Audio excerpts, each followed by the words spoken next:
نحمده ونصلي على رسوله الكريم أما بعد فقد قال الله تبارك وتعالى كما ورد في سورة المائدة أعوذ بالله من الشيطان الرجيم بسم الله الرحمن الرحيم وقالت اليهود والنصارى نحن أبناء الله وأحباؤه قل فلم يعذبكم بذنوبكم بل أنتم بشر ممن خلق يغفر لمن يشاء ويعذب من يشاء ولله الملك السماوات والأرض وما بينهما وإليه المصير صدق الله العظيم رب اشرح لي صدري ويسر لي أمري واحلل عقدة من لساني يفقهوا قولي اللهم ربنا ألهمنا رشدنا وأعذنا من شرور أنفسنا اللهم أرنا الحق حقا وارزقنا اتباعه وأرنا الباطل باطلا وارزقنا اجتنابه اللهم ربنا نور قلوبنا بالإيمان واشرح صدورنا للإسلام ووفقنا لما تحب وترضى آمین یا رب العالمین۔ قرآن مجید کا ہر پڑھنے والا یہ نوٹ کرتا ہے کہ عذاب الہی کا تذکرہ بار بار بار بار بار بار آتا ہے۔ ایک عذاب تو ہے آخرت کا، جہنم کا، وہ تو یوں سمجھئے کہ قرآن مجید کے جو بنیادی عقائد ہیں، بنیادی ایمانیات ہیں، ان میں شامل ہے۔ اس کے بغیر، اس کو مانے بغیر تو کوئی شخص مسلمان ہو ہی نہیں سکتا۔ لیکن اس دنیا میں عذاب قوموں پر آتے رہے، مختلف حالات میں آتے ہیں۔ ہمارے ہاں بھی کبھی ہوتا ہے کہ یہ زلزلہ آ گیا تو یہ اللہ کا عذاب ہے، اس پر پھر کنٹروورسی شروع ہو جاتی ہے کہ یہ تو جو بھی دنیا کے طبعی معاملات ہیں، یہ فزیکل لاس کے تحت ہوتا ہے، اس کو خواہ عذاب قرار دینا جو ہے۔ میں اس وقت صرف اشارہ کر رہا ہوں، میں اس معاملے میں کوئی اس وقت بحث نہیں کر رہا، لیکن آج میں یہ چاہتا ہوں کہ یہ جو عذاب اللہ تعالیٰ کے دنیا میں آتے رہے ہیں، یا جن کی کہ دھمکی دی جاتی رہی ہے، جن کی خبر دی جاتی رہی ہے، جن سے ڈرایا جاتا رہا ہے، اگرچہ مختلف النوع اور گوناگون قسم کے رہے، اور بظاہر ان میں کوئی خاص ربط اور کوئی منطقی تعلق نظر نہیں آتا، لیکن یہ سب اللہ تعالیٰ کے ایک قانون کے تحت ہے۔ قرآن مجید میں اللہ کے قانون کو سنت اللہ کہا گیا ہے۔ لن تجد لسنت اللہ تبدیلا ولن تجد لسنت اللہ تحویلا۔ اللہ کی سنت ایک ہے، وہ گویا کہ اللہ کا قانون ہے جس کے تحت کہ وہ اس کائنات کے معاملات کو چلا رہا ہے۔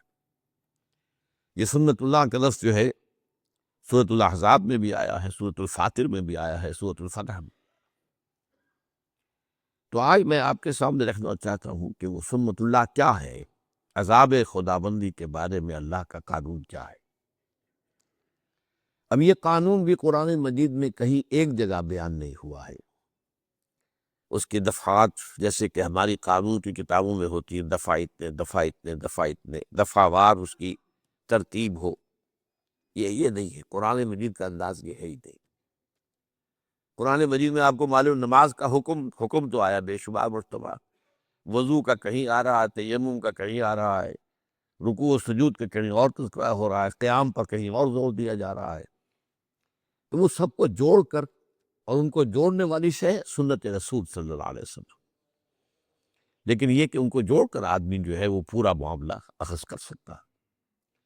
تو قرآن مجید میں جو یہ عذاب خداوندی کا ذکر ہے، اس کے اعتبار سے جو سنت اللہ ہے وہ جو آئی ہے، تو اس پر جو غور و فکر میں نے کیا، اور یہ آج سے یوں سمجھیے کہ 15-16 سال قبل کی بات ہے، تو میری جو کتاب ہے سابق اور موجودہ مسلمان امتوں کا ماضی، حال اور مستقبل، اس کا دوسرا چیپٹر اسی موضوع پر ہے، میں آج اسی پر گفتگو کر رہا ہوں۔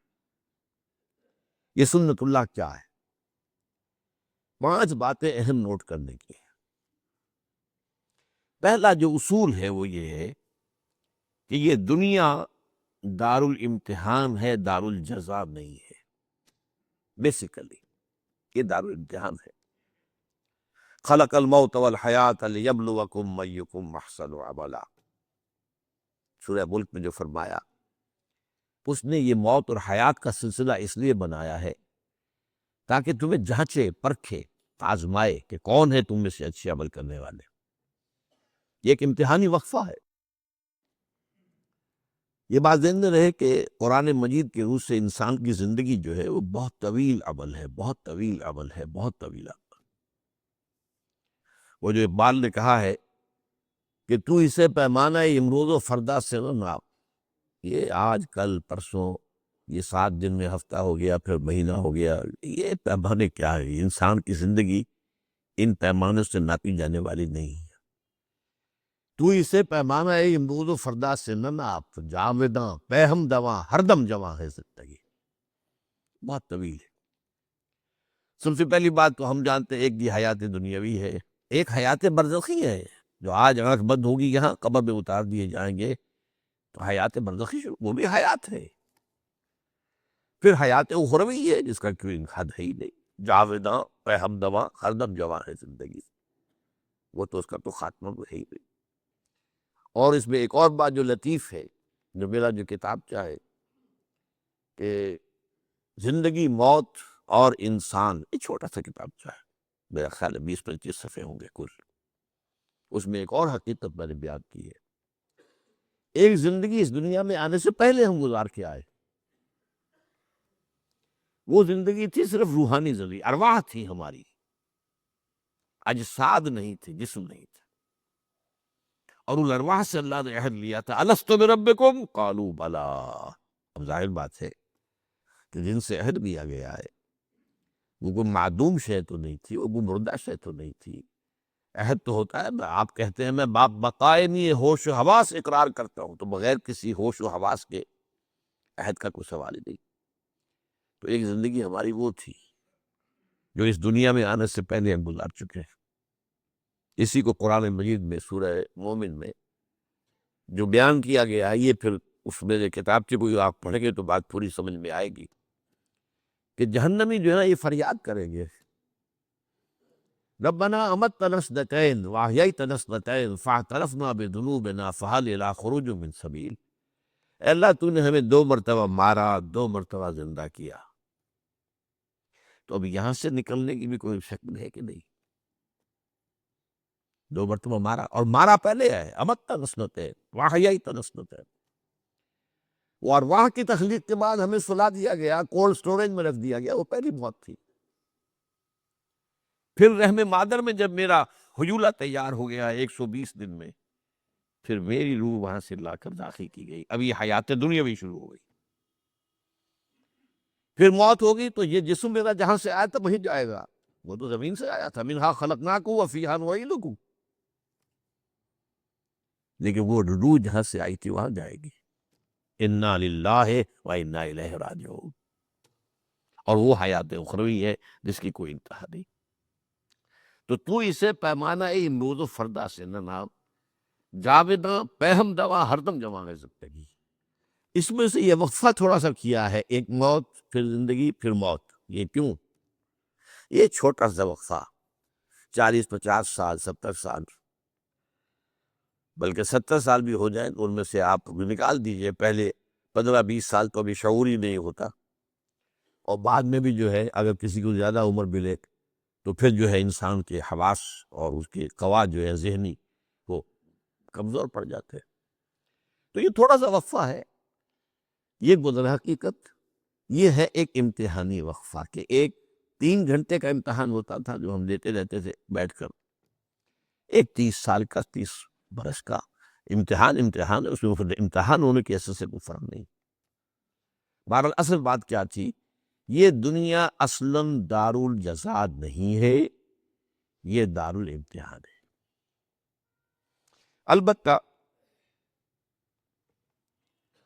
محاسبہ اخروی کا جو پہلا مرحلہ ہے، جب بات اصل جو آئے گا محاسبہ، وہ تو آخرت میں آئے گا نا، وہاں معاملہ یہ ہوگا کہ پہلا مرحلہ یہ ہے کہ تمام امتوں پر اس کے رسول جو بھیجے گئے تھے وہ کھڑے ہو کر ٹیسٹیفائی کریں گے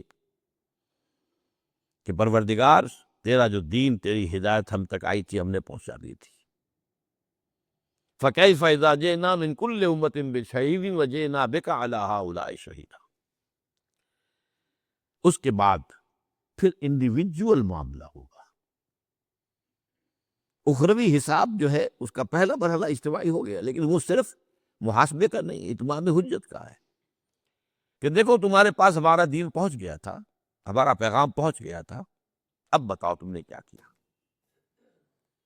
لیکن اس کے بعد ایک ایک شخص کا حساب ہوگا، پھر اجتماعی نہیں ہوگا کہ فلاں پیر کے مرید چلے جائے راستہ کھلا ہوا ہے، اور فلاں جو ہے کوئی دینی قائد جو ہے اس کے مارنے والے چلے جائیں، ان کے لیے یہ دروازہ کھول نہیں۔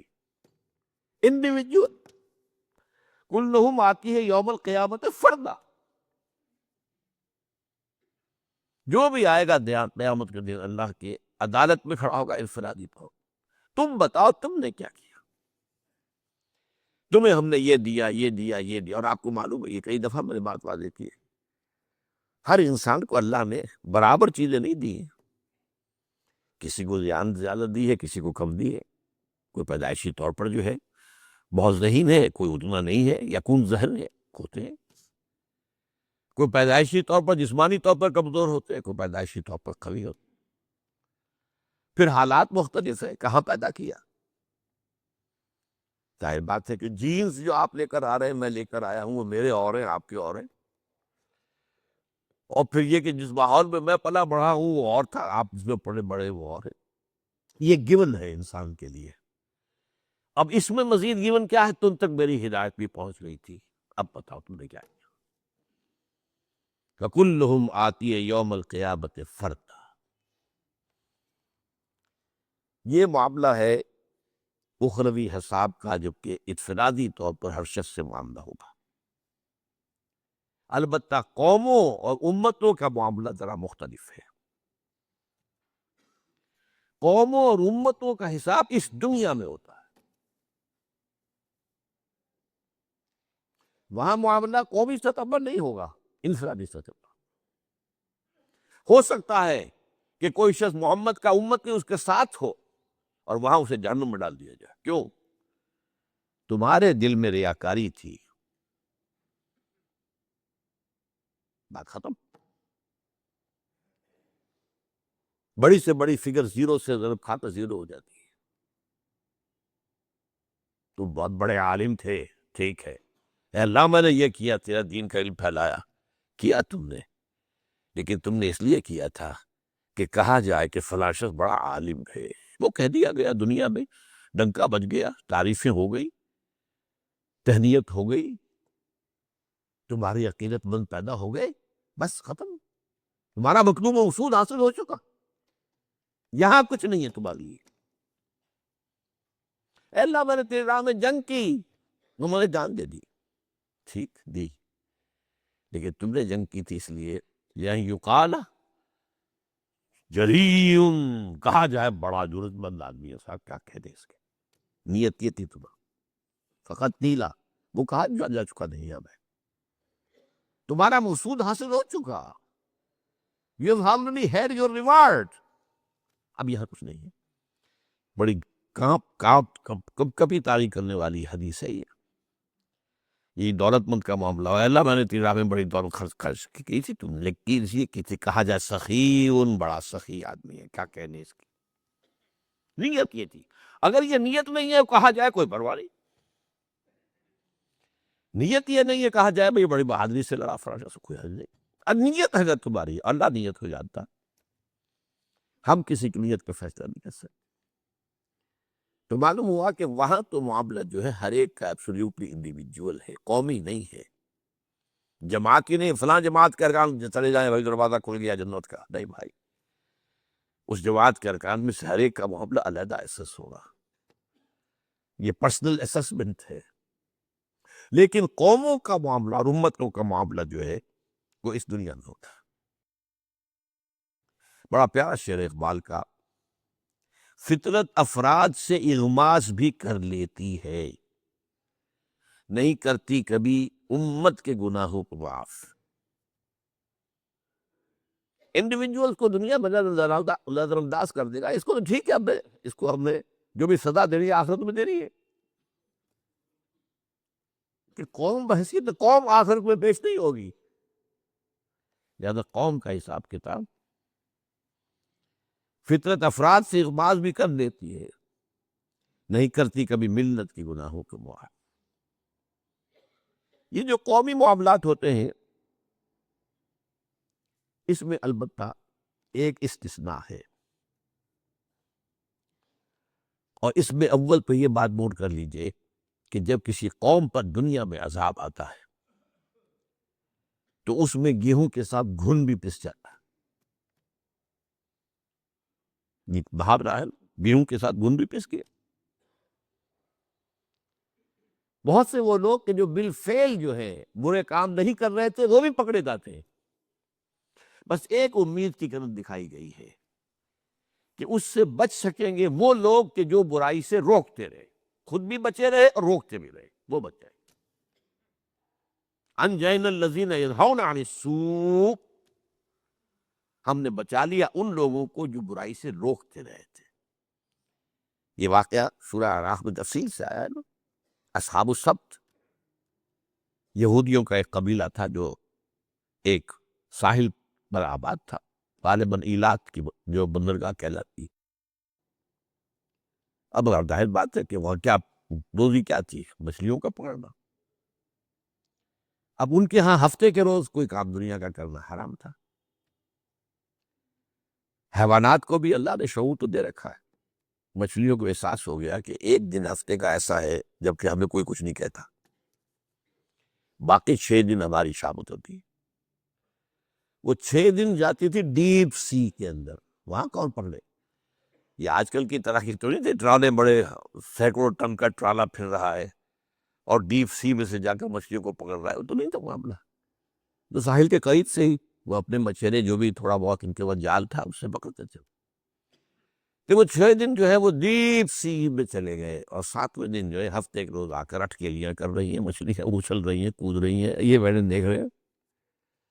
اس میں امتحان ہو گیا۔ کچھ لوگوں نے ہیلا تراشا ایک، اچھا ایسا کرتے ہیں کہ ہفتے کے روز جا کر گڑھے کھود لیتے ہیں سمندر کے کنارے کے ساتھ ساتھ، اور نالی بنا دیتے ہیں کہ سمندر کا پانی ان میں آ جائے، مچھلیاں بھی آ جائیں گی، پھر ہم وہ بند کر دیں گے، ہفتے کی شام اتوار کو جا کے پکڑ لیں گے۔ تو اتوار کو پکڑا نا ہم نے، ہفتے کو تو کچھ نہیں کیا۔ یہ ہے وہ ہیلا جو مذہبی ہیلا کرتا ہے نا آدمی، کہ ایک حکم کی اصل حکمت ختم، اس کا ڈھانچہ باقی رہ جائے۔ اس پر آیا قوم 3 حصوں میں تقسیم ہو گئی، ایک وہ جو بالفعل یہ کام کر رہے تھے، ایک وہ جو یہ کام نہیں کرتے تھے لیکن روکتے بھی نہیں تھے، ایک وہ جو رکے ہوئے بھی تھے اور روکتے بھی تھے۔ تو جب عذاب آیا اللہ کا، انجینا الذین ینہون عن السوء، ہم نے نجات دے دی ان کو کہ جو اس بدی سے روکتے رہے تھے۔ اب دوسرا عذاب جو ہے جو دنیا میں آتا ہے، جو عذاب استیصال ہے، جو آتا رہا ہے، اب اس کا سلسلہ بند ہے سوائے ایک ماضی کے قرض کے جو ادا ہونا ہے۔ اس کو اچھی طرح سمجھ لیجیے بات۔ عذاب استیصال کسے کہتے ہیں؟ اصل کہتے ہیں جڑ کو، جڑ سے اکھاڑ لینا۔ ایک تو یہ ہے کہ آپ نے کسی پودے کو کاٹ دیا، اس کا تنا ہے، اس میں پھر کوئی شاخ نکل آئے گی، پھر کوئی پتیاں آ جائے گی، آپ نے جڑ سے اکھاڑ دیا تو کوئی سوال کا نہیں۔ تو عذاب استیصال وہ ہے جو قوموں پر آیا اس انداز میں کہ ان کی جڑ کاٹ دی گئی۔ اس کے لیے قرآن مجید جو الفاظ استعمال کرتا ہے وہ کیا ہے؟ قَالَ لَمْ يَغْنَوْا فِيهَا، ایسے ہو گئے جیسے تھے ہی نہیں، جس کو ہم کہتے ہیں نسیم منسیہ ہو گئے۔ کہیں فرمایا لا یرا الا مساکنہم، اب ان کے مسکن تو نظر آ رہے ہیں، محل تو نظر آ رہے ہیں، وہ رہنے والے نظر نہیں آ رہے، ان مکانوں کے مکین نہیں نظر آ رہے۔ سمود کے محل پہاڑوں کے اندر کھود کھود کر جو بنائے آج بھی نظر آتا، آج جا کے دیکھ لیجیے، 7,000 سال پرانی شہر وہ آج کی نہیں ہے۔ You can go and see them۔ اور تیسری اصطلاح ہے فَقُطِعَ دَابِرُ الْقَوْمِ الَّذِينَ ظَلَمُوا، اس ظالم قوم کی جڑ کاٹ دی گئی۔ اس لیے میں نے اس کے لیے لفظ آپ کو بھی بتایا، استیصال۔ ایک استحصال ہے کے ساتھ، کسی سے کوئی زبردستی فائدہ لینا، استحصال، یہ استحصالی معاشرہ ہے، ایکسپلائٹیٹو ہے، ایکسپلائٹیشن، ایک استحصال، اصل سے، جڑ سے اکھاڑو۔ یہ کن قوموں پر آتا ہے؟ یہ آیا ہے جن کے پاس اللہ کو رسول بھیج دے، اور رسول اپنے قول اور اپنے عمل سے، اپنی دعوت سے اتمام حجت کر دے، اور قوم بحیثیت مجموعی اسے رد کر۔ اس میں پہلی بات نوٹ کیجیے، یہ انبیاء کا معاملہ یہ نہیں، رسولوں کا معاملہ ہے،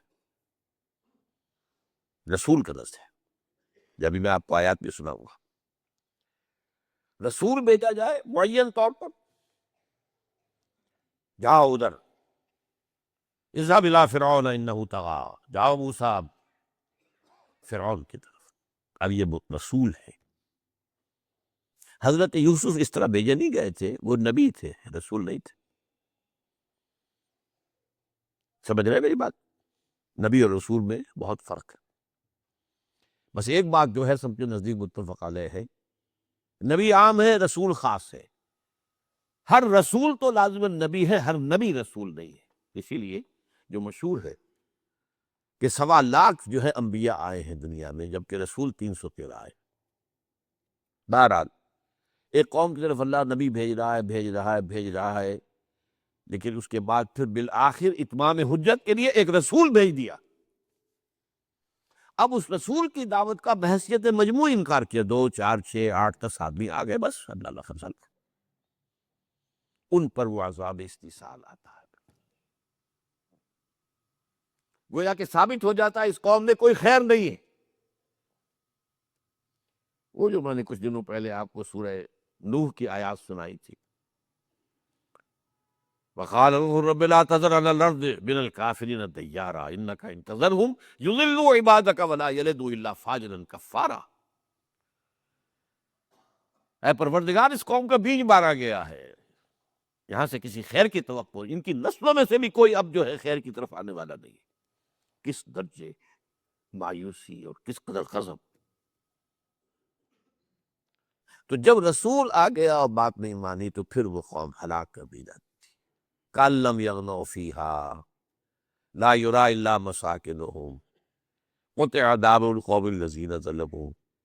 یہ معاملہ ہوا حضرت نوح کی قوم کے ساتھ، حضرت ہود کی قوم کے ساتھ، حضرت صالح کی قوم کے ساتھ، حضرت لوط کو جن شہروں کی طرف بھیجا گیا، حضرت شعیب کی قوم کے ساتھ، آل فرعون کے ساتھ۔ یہ 6 رسول جو ہیں، ان کے بارے میں بار بار قرآن مجید میں ان کے معاملات آئے ہیں تکرار اور اعادے کے ساتھ۔ یہ ہے عذاب استیصال۔ اس میں بھی ایک بات تو میں نے آپ کو بتا دی کہ نبی کا معاملہ نہیں ہے، یہ رسول کا معاملہ ہے۔ چنانچہ سورہ بنی اسرائیل نے فرمایا وَمَا كُنَّا مُعَذِّبِينَ حَتَّى نَبْعَثَ رَسُولًا۔ ہم عذاب، یہ عذاب مراد عام عذاب نہیں، عذاب استیصال یہاں مراد۔ اب یہ وہ چیزیں ہوتی ہیں جو قرآن کے متعلق کو آپ کرتے ہیں کہ یہاں پر اس سے مراد کیا ہے۔ یہ عذاب عام نہیں، یہاں پر عذاب کی قسمیں تو بہت سی ہیں، وہ گنہ رہا ہوں آپ۔ یہ عذاب استیصال جو ہے، کسی قوم کو نیست و نابود کر دینا، نسیم منسیہ کر دینا، جڑ کاٹ دینا، یہ عذاب جو ہے وَمَا كُنَّا مُعَذِّبِينَ حَتَّى نَبْعَثَ رَسُولًا، ہم کسی پر یہ عذاب نہیں بھیجتے رہے جب تک کہ رسول کو مبعوث نہ کر۔ اور یہ بات آگے اور فرمائی ہے وَمَا كَانَ رَبُّكَ مُهْلِكَ الْقُرَىٰ حَتَّى يَبْعَثَ فِي أُمِّهَا رَسُولًا۔ اللہ کا یہ معاملہ نہیں رہا کہ وہ بستیوں کو ہلاک کر دے جب تک کہ ان کی مرکزی بستی کے اندر رسول نہ بھیج دے۔ یہ اب ظاہر بات ہے کہ ایک قوم ہے، اس کی بستیاں ہیں، آبادیاں ہیں، اب ہر بستی ہر آبادی میں تو رسول نہیں بھیجا جائے گا، لیکن اس کی ایک مرکزیت ہے، اس کا ایک مرکزی جگہ ہے۔ اس لیے مکہ کو کہا گیا ام القریٰ، یہ عرب کی بستیوں کی ماں، جڑ یہ ہے۔ حتیٰ نبعث فی امہا رسولا، جب تک کہ ان کی جو جڑ والی اور مرکزی بستی ہوتی ہے اس میں ہم رسول نہیں بھیج دیتے تھے، اس وقت تک کوئی ہلاکت کا یہ عذاب اللہ تعالیٰ نہیں بھیجتا رہا ہے۔ یہ عذاب بھی ایک اور بات جو قرآن سے معلوم ہوتی ہے سورہ سجدہ سے، ایک دم نہیں آ جاتا۔ رسول ہے، دعوت دے رہا ہے، بات ابھی پہنچ رہی ہے، کچھ تک پہنچ گئی ہے، کچھ تک ابھی نہیں پہنچی ہے، لیکن اس دوران میں اللہ چھوٹے چھوٹے عذاب بھیجتا رہتا ہے تاکہ ہوش میں آ جائے، جاگ سکتے ہو کہ جاگ جائے۔ آسانیوں سے عیش ہے، کھانے کو آ رہا ہے، یاتی رزقھا رغدا من کل مکان، رزق بھی چلا آ رہا ہے، کھا رہے ہیں، تو آدمی کے اندر ظہور پیدا ہو جاتا ہے، غفلت پیدا ہو جاتی ہے۔ اسی لیے حدیث میں آتا ہے من قل و کفا خیر مما کثر و الہا، جو چیز زیادہ ہو اور تمہیں غافی کر دے اس سے بہتر ہے وہ جو کم ہو لیکن کفایت کر جائے، بس ضرورت پوری ہو جائے، کسی کے سامنے ہاتھ نہ پھیلانا پڑے، اپنی عزت مس ہتھیلی پر رکھ کر کسی کے سامنے پیش نہ کرنی پڑے۔ ما قل ہو کم، ما قل و کفا خیر مما کثر و الہا، یہ بہتر ہے اس سے کہ جو کثیر ہو لیکن اس کثرت کی وجہ سے غفلت آ جائے، الہا ہو جائے۔ الہاکم التکاثر، پھر آدمی جو ہے سمجھتا ٹھیک ہے مال تو ہے میرے پاس، کائے کی فکر ہے۔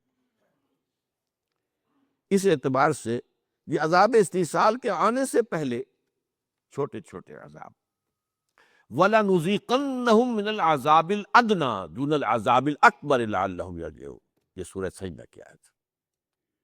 یہ سورہ مبارکہ جو حضور جمعے کو عموماً فجر میں پہلی رکعت میں پڑھتے تھے، سورہ سجدہ۔ وَلَنُذِيقَنَّهُم مِّنَ الْعَذَابِ الْأَدْنَىٰ دُونَ الْعَذَابِ الْأَكْبَرِ، اب اس کو عذاب اکبر کہا گیا، جسے میں عذاب استحصال کہہ رہا ہوں، وہ بڑے عذاب سے پہلے کہ جبکہ ان کا بالکل نسیہ منسیہ کر دیا جائے، اس سے پہلے چھوٹے چھوٹے عذاب، تاکہ اگر ہوش میں آ سکتے ہوں تو آ جائیں۔ اگر نشہ جو ہے وہ چھوڑا ہے تو آدمی جو ہے ہوش میں آ جائے، گیا ڈیپ بے آدمی تو خیر اس کا کوئی امکان نہیں، لعلہم یرجعون، تاکہ جو بھی لوٹ سکتے ہو لوٹ آئیں، جو بھی جاگ سکتے ہو جاگ جائیں۔ اب اس کے بارے میں آپ سے کہہ رہا تھا کہ یہ عذاب اب کسی قوم پر نہیں آئے گا۔ کیوں نہیں آئے گا؟ اب نہ کوئی رسول آئے گا نہ یہ عذاب آئے گا۔ اس عذاب کے لیے شرط لازم ہے، وما کننا معذبین حتی نبعث رسولا، رسول تو کیا آئے گا، نبی ہی نہیں آئے گا تو نبی رسول کہاں سے آ جائے گا؟ وہ تو نبوت ختم ہو گئی، محمد رسول اللہ صلی اللہ علیہ وسلم۔ رسالت کے لیے نبوت تو پری کوالیفیکیشن ہے نا، پری کوالیفیکیشن، پہلے نبی ہو تو پھر رسول ہو۔ لہذا یہ عذاب کسی پر نہیں آئے گا، الا ایک استثناء ہے، یہ بہت اہم بات ہے، سمجھ لیجئے۔ ماضی کا ایک قرض ہے جو ادا کرنا، وہ قرض کیا ہے؟ یہودیوں کی طرف اللہ نے رسول بنا کر بھیجا حضرت عیسیٰ کو۔ سورہ آل عمران میں فرمایا رسولاً الی بنی اسرائیل، نبی تو ان سے پہلے بہت آئے تھے، بالکل ان کے زمانے میں بھی موجود تھے، حضرت یحییٰ نبی تھے، حضرت زکریا ان کے والد نبی تھے، نبی تو تھے، لیکن آخری پھر حجت کے طور پر نبی تو آتے رہتے تھے، آتے رہتے تھے، آتے رہتے تھے۔ نبی کے ساتھ وہ معاملہ نہیں ہے کہ اگر آپ نے دعوت رد کر دی تو ان پر عذاب آ جائے گا، نہیں۔ لیکن رسول کے بعد پھر عذاب آتا ہے۔ بنی اسرائیل نے حضرت عیسیٰ کا انکار کیا بالحیث المجھول، نہ صرف انکار کیا، ان کو ہلاک کرنے کے در پہ ہوئے۔ یہ ان کے علماء کا فتویٰ تھا کہ مسیح مرتد ہے، جادوگر ہے، کافر ہو گیا ہے۔ اس سے پہلے اس سے بھی بڑی بات کہتے تھے کہ یہ ولد الزنا ہے، آج بھی کہتے ہیں یہودی باسٹرڈ۔ اور کمال یہ ہے دیکھیے کہ ان یہودیوں کو عیسائیوں نے اپنے سم کے اوپر اٹھایا ہوا ہے، جو ان کے نبی کو، نبی نہیں، جو ان کو خدا، جو ان کا جو خدا ہے ان کو باسٹرڈ کہتے ہیں۔ یہ کمال ہے دنیا کے اندر، اس کا تو آپ نے کہیں کوئی مثال دیکھی ہی نہیں ہوگی۔ سن آف مین پکچر بناتے ہیں باقاعدہ، تم جسے سن آف گاڈ کہتے ہو سن آف مین ہے۔ اتنی ان کی جرت جسارت ہے، اس طرح چھائے ہوئے ہیں عیسائیوں کے اوپر۔ فرنگ کی رگے جہاں پنجہ یہود میں، عیسائیت در حقیقت پنجہ یہود کے اندر ہے، اعلی کار ہے۔ لہذا اللہ نے کیا کیا، ایک شکل تو یہ تھی کہ اسی وقت یہود کے اوپر عذاب استحصال آ جاتا۔ اللہ نے جیسے کہتے ہیں کہ ذرا اس مقدمے کو ابھی فریز کر دیجئے، عیسیٰ کو اٹھا لیا زندہ اور ان پر سے عذاب ڈال دیا، انہیں ایک اور موقع دیا گیا۔ محمد صلی اللہ علیہ وسلم کی آمد پر اب بھی تمہارے لیے موقع ہے، اگر ایمان لے آؤ محمد پر صلی اللہ علیہ وسلم، تمہاری نجات ہو جائے گی۔ انہوں نے حضور کو نہ صرف رد کیا بلکہ بدترین دشمن جو ہے حضور کے زمانے سے لے کر اس زمانے تک، بدترین دشمن یہودی ہے۔ ہندو تو ایک لوکل سا معاملہ ہے، ہندو ہندوستان کی سرحدوں سے باہر کبھی نکلا ہی نہیں، وہ تو ایک بہت ہی ایک اپنے ہی جو بھی کہیے کوریا کے اندر گڑ پھوڑنا، ان کے اندر بھی دشمنی بہت ہے، لیکن آپ مقابلہ دیکھیں جو یہود کے اندر دشمنی ہے حضور کی طرف۔ تو یہ جو یہود کا معاملہ تھا، یہ قرض ہے ابھی جو ادا ہونا ہے، اور اسی لیے آپ کے علم میں ہونا چاہیے، احادیث صحیحہ سے ثابت ہے حضرت مسیح ہی دوبارہ آئیں گے، نزول مسیح، اور انہی کے ہاتھ میں عذاب آئے گا۔ یہ قرض ہے پچھلا جو ادا ہوگا۔ تو یہ سمجھ لیجئے کہ اس میں ایک صرف استثناء ہے اور وہ یہود کا ہے، اور یہ تو معلوم ہوتا ہے کہ جو ان کے پیش نظر ہے گریٹر اسرائیل قائم کرنا، وہ ایک دفعہ تو ہو جائے گا۔ روکنے والا ہے کون ان کا؟ آپ کو معلوم ہے پیا بنے کوتوال ڈر کائے کا، دنیا کا کوتوال امریکہ کا ہے، امریکہ میرے پنجے میں ہے، ختم بات۔ ابھی جو انتخاب وہاں ہوا ہے کھل کر کہہ دیا تھا یہ ہمارا ہی ساتھی ہے، ہمارا ہی، یہ تو خاص طور پر ہمارا ساتھی ہے۔ اس نے تو اوباما نے تو اپنا وائٹ ہاؤس کا جو چیف آف سٹاف بنوایا وہ یہودی، کٹر یہود، کٹر یہود، لیکوڈ پارٹی سے تعلق رکھنے والا، ایکسٹریم رائٹسٹ، زائنسٹ۔ ابھی جو کچھ ہوا ہے خاموش رہا ہے اوباما، ایک حرف نہیں کہا اس نے، جو کچھ بھی فلسطینیوں کے اوپر اور غزہ میں جو بھی قیامت ڈھائی گئی ہے، ایک حرف نہیں کہا۔ دو باتوں کے بارے میں وہ پازیٹیو رہا ہے، اسرائیل کا ساتھ اور افغانستان میں رہنا ہے، اور پاکستان کا بھی برکس نکال دینا ہے اگر باز نہیں آتا۔ He is consistent on that۔ اور یہ بات اب کہی جا رہی ہے کہ بش کے مقابلے میں کہیں زیادہ سخت رویہ ہوگا اوباما کا،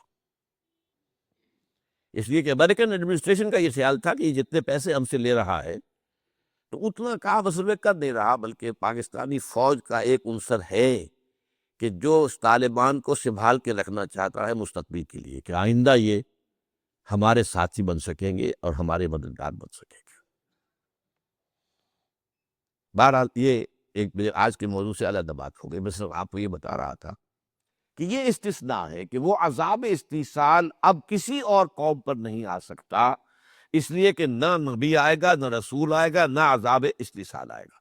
وما كنا معذبین حتی نبعث رسولا، اور وہ جو میں نے آپ کو آیت سنائی دوسری، وما كان ربك مهلك القرى حتى يبعث في امها رسولا، سوائے اس کے کہ یہودیوں کا گریٹر اسرائیل بنے گا، لیکن یہی greater graveyard of the Jews کھڑے گا۔ احادیث میں کلی خبریں موجود ہیں، واضح خبریں موجود ہیں، وہ آخری عذاب استحصال ان پر آنا ہے، یہ لیکن ماضی کا ایک قرض ہے جو ادا ہوگا۔ اب آئیے اگلے جو آئٹم ہے، رسولوں کی امتوں پر عذاب۔ ایک تو وہ ہیں جو رسولوں کا جنہوں نے انکار کیا، بالکل یہ انکار کر دیا تو ختم۔ رسولوں کی امتوں پر جو عذاب آتا ہے وہ کیوں آتا ہے؟ لما تقولون ما لا تفعلون کبر مقتا عند اللہ ان تقولوا ما لا تفعلون۔ جس قوم کو اللہ اپنی کتاب دے، اپنی شریعت دے، وہ اس زمین پر اللہ کی نمائندہ بن جاتی ہے۔ اگر وہ اس کتاب اور شریعت کے مطابق عمل کرے تو رحمتیں ہوں گی۔ لئن شکرتم لازیدنکم، اور دوں گا اور دوں گا اور دوں گا۔ اور اگر تم نے اپنے عمل سے مس ریپرزینٹ کیا ہمارے دین کو تو تم کافروں سے بدتر۔ پھر یہ نہ سمجھنا کہ ہم تو فلاں کے امتی ہیں، ہم تو فلاں کے اولاد ہیں، ہم تو ابراہیم کی اولاد ہیں، ہم تو یعقوب کی اولاد ہیں، بنی اسرائیل ہیں، ہم تو محمد کے امتی ہیں۔ کچھ بھی ہوا کرو، معاملہ محمد کے امتی ہو، لیکن چنانچہ تم خود کیا ہو؟ یہ عذاب جو ہے، اس کو اچھی طرح ہمیں جو سمجھنا ہے وہ یہ عذاب ہے۔ اس عذاب کے بارے میں جان لیجئے کہ اس میں دو اس کی شکلیں ہیں۔ ایک عمومی جو پوری امت کے اوپر آ جاتا ہے، وہ کیا ہے؟ ذلت اور مسکنت، کمزوری اور کم ہمتی۔ یہ معنوی شے ہے، یہ مادی شے نہیں، یہ معنوی شے ہے، کمزوری اور کم ہمت۔ اور دوسرا عذاب ہوتا ہے قتل و غارت، دشمنوں کے ہاتھوں شکست، قتل غارت۔ یہ عذاب جو ہے وقتاً فوقتاً، وقتاً فوقتاً، وقتاً فوقتاً یہ بھی ہوتا ہے۔ اب آپ اس کی جو کلاسیکل اگزامپل ہے، اپنی بات میں براہ راست کر دوں گا تو آپ کے جذبات کو ٹھیس لگے گی، شاید آپ مجھ سے ناراض بھی ہو جائیں۔ امت محمد کے بارے میں یہ باتیں کرتا ہے صلی اللہ علیہ وسلم۔ اسی لیے ایک شعر بھی میں نے کوٹ کیا اس میں، خوش طرح باشد کے سر دل براں، گفتہ آیت در حدیث دیگراں۔ کسی اور کی بات میں وہ بات کہہ دی جائے تو پھر آدمی کے لیے اپنے لیے بھی اس کو قبول کرنا آسان ہو جاتا ہے۔ ہم سے پہلی امت تھی امت بنی اسرائیل، امت موسیٰ۔ موسیٰ صاحب کتاب تھے اور صاحب شریعت تھے، عیسیٰ صاحب شریعت نہیں تھے، صاحب کتاب تھے۔ عیسیٰ اصل میں وہی بنی اسرائیل کے سلسلے ہی کڑی ہے، کوئی علیحدہ امت نہیں ہے۔ امت دو ہی ہے، امت موسیٰ، امت محمد صلی اللہ علیہ وسلم۔ اب آپ نوٹ کیجئے امت موسیٰ کے بارے میں قرآن 4 دفعہ کیا بات کہہ رہا ہے۔ سورہ بقرہ میں 2 دفعہ، یا بنی اسرائیل اذکروا نعمتی التی انعمت علیکم وانی فضلتکم علی العالمین۔ یہ تو اتنی تو میری یاد ہوں گی آیتیں۔ 6 رکوع کی پہلی آیت بھی یہی ہے، 15 رکوع کی پہلی آیت پھر یہی، ایگزیکٹلی سیم ورڈز۔ اے بنی اسرائیل یاد کرو میرے اس احسان کو جو تم پر ہوا، اور میں نے تمہیں تمام جہان والوں پر فضیلت دی تھی۔ یہ الفاظ یہ کسی یہودی کے نہیں ہیں، یہ اللہ کے کلام۔ یہ کوئی تورات کے نہیں ہے کہ کسی نے لکھ دیا ہوا یہودی نے، شامل کر دیے ہوں گے الفاظ۔ اس سے آگے بڑھیے، سورہ جاثیہ میں فرمایا وَفَضَّلْنَاهُمْ عَلَى الْعَالَمِينَ۔ 3 دفعہ ہو گیا، 4تھی مرتبہ سورہ دخان میں ہے وَلَقَدْ اخْتَرْنَاهُمْ عَلَىٰ عِلْمٍ عَلَى الْعَالَمِينَ۔ ہم نے تو ان کو چن دیا تھا اپنے علم کی بنیاد پر تمام جہان والوں۔ اب دیکھیے ان کے قول کی تائید کر رہا ہے قرآن۔ دیکھ لیں، we are the chosen people of the Lord, ہم تو خدا کے چنیدہ بندے ہیں، منتخب بندے ہیں، ہمیں تو چنا ہے۔ قرآن کہہ رہا وَلَقَدْ اخْتَرْنَاهُمْ عَلَىٰ عِلْمٍ عَلَى الْعَالَمِينَ۔ وہ اندازہ ہوا آپ کو اس امت کی عظمت کا۔ ویسے تو ہم لفظ یہودی گالی کے طور پہ استعمال کرتے ہیں نا، وہ ٹھیک ہے، لیکن آپ اس امت کے بارے میں قرآن کیا کہہ رہا ہے؟ لیکن پھر اسی امت کے بارے میں ضربت علیہم الذلۃ والمسکنۃ وباؤوا بغضب من اللہ، ان پر ذلت اور مسکنت تھوپ دی گئی اور وہ اللہ کے عذاب کو لے کر لوٹے۔ یہ میں نے آپ کو بتایا دو حصوں میں، ذلت و مسکنت معنوی ہے، کم ہمتی، جیسے کہا کہ نیروسینیا، کسی شخص کو اعصاب کی کمزوری ہو جاتی ہے، اچھا بھلا ہے، سب کو ڈاکٹر دیکھ کے بتا رہے کوئی خرابی نہیں، کچھ نہیں، کوئی کمی، ہارٹ بھی ٹھیک ہے، سب ٹھیک ہے، بلڈ پریشر ٹھیک ہے، یہ بھی ٹھیک ہے، لیکن اندر سے بالوں سے کھوکھلا ہو گئی ہے، اعصاب، یہ ہے مسکنت۔ ضرب علی، کسی پر تھوپ دینا، دے مارنا، جیسے کہ آپ دیہاتی کے اندر دیکھتے ہوں گے عورتیں جو ہے تھوپ، وہ جو ہوتا ہے پپلا، اسے کیوں دے کر مارتی ہیں دیوار پر تاکہ وہ چپک جائے۔ ضربت علیہم الذلۃ والمسکنۃ وباؤوا بغضب من اللہ، اور یہ ایک دفعہ نہیں، دوسری مرتبہ پھر آیا سورہ آل عمران میں، ضربت علیہم الذلۃ اینما ثقفوا الا بحبل من اللہ وحبل من الناس، ان پر مسکت، ان کے اوپر ذلت تھوپ دی گئی ہے جہاں کہیں بھی پائے جائیں گے، سوائے یہ کہ اللہ کی طرف سے ہی کوئی مہلت مل جائے یا کوئی لوگوں کا سہارا ہو جائے۔ آج لوگوں کے سہارے، عیسائیوں کے سہارے کھڑا ہوا یہودی،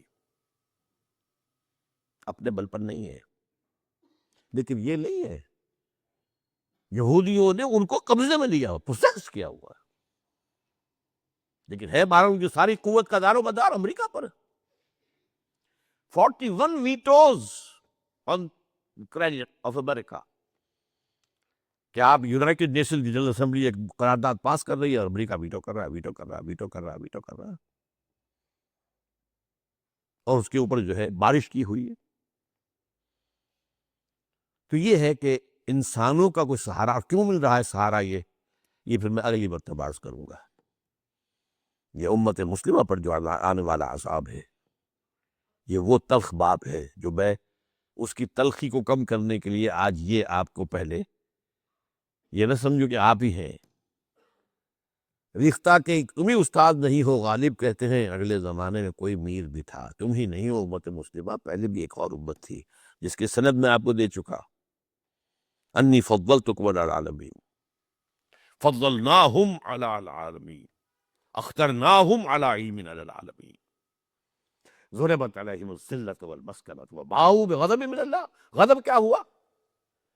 نمبر ایک، اشوریوں کے ہاتھوں بربادی ہوئی 700 قبل مسیح میں، کلدانیوں کے ہاتھوں، نبوکدنضر کے ہاتھوں بربادی ہوئی، قتل عام ہوا، میسیکر ہوا،